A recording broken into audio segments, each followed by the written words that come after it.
We believe that when nations respect the rights of their neighbors and defend the interests of their people, they can better work together to secure the blessings of safety, prosperity, and peace. Each of us here today is the emissary of a distinct culture, a rich history, and a people bound together by ties of memory, tradition, and the values that make our homelands like nowhere else on earth. That is why America will always choose independence and cooperation over global governance, control, and domination. I honor the right of every nation in this room to pursue its own customs, beliefs, and traditions. The United States will not tell you how to live or work or worship. We only ask that you honor our sovereignty in return. Only a short time ago, the missiles and rockets are no longer flying in every direction. Nuclear testing has stopped. Some military facilities are already being dismantled. Our hostages have been released, and as promised, the remains of our fallen heroes are being returned home to lay at rest in American soil. Ultimately, it is up to the nations of the region to decide what kind of future they want for themselves and their children. As my administration has demonstrated, America will always act in our national interests. So the United States took the only responsible course. We withdrew from the Human Rights Council, and we will not return until real reform is enacted. For similar reasons, the United States will provide no support in recognition to the International Criminal Court. As far as America is concerned, the ICC has no jurisdiction, no legitimacy, and no authority.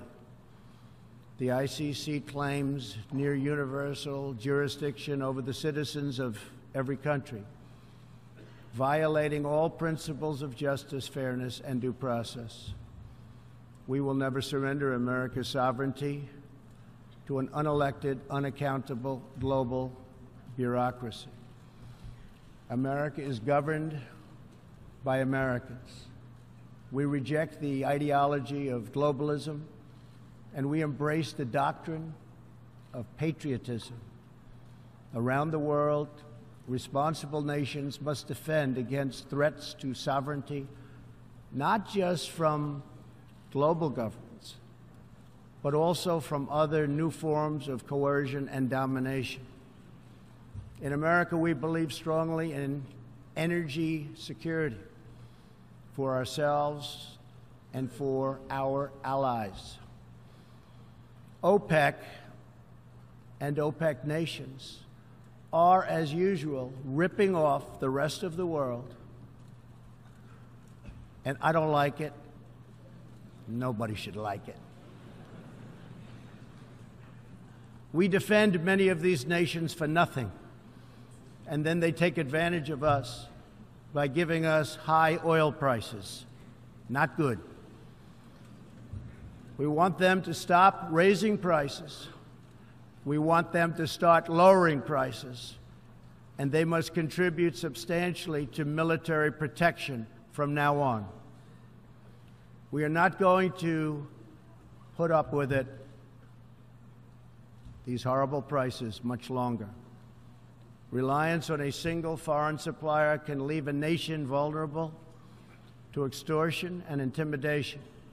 That is why we congratulate European states such as Poland for leading the construction of a Baltic pipeline so that nations are not dependent on Russia to meet their energy needs.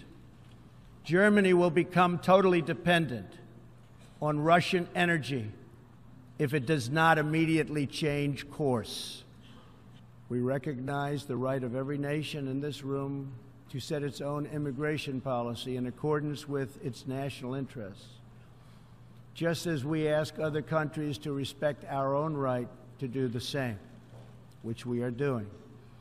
That is one reason the United States will not participate in the new global compact on migration. Migration should not be governed by an international body unaccountable to our own citizens. As for Americans, we know what kind of future we want for ourselves. We know what kind of a nation America must always be. In America, we believe in the majesty of freedom and the dignity of the individual. We believe in self-government and the rule of law, and we prize the culture that sustains our liberty, a culture built on strong families, deep faith, and fierce independence. We celebrate our heroes, we treasure our traditions, and above all, we love our country.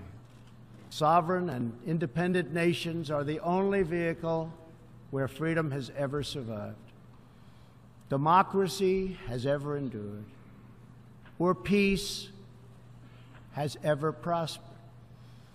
And so we must protect our sovereignty and our cherished independence above all. So together, let us choose a future of patriotism, prosperity, and pride. Let us choose peace and freedom over domination and defeat. And let us come here to this place to stand for our people and their nations, forever strong, forever sovereign, forever just, and forever thankful for the grace and the goodness and the glory of God. Thank you, God bless you, and God bless the nations of the world. Thank you very much. Thank you.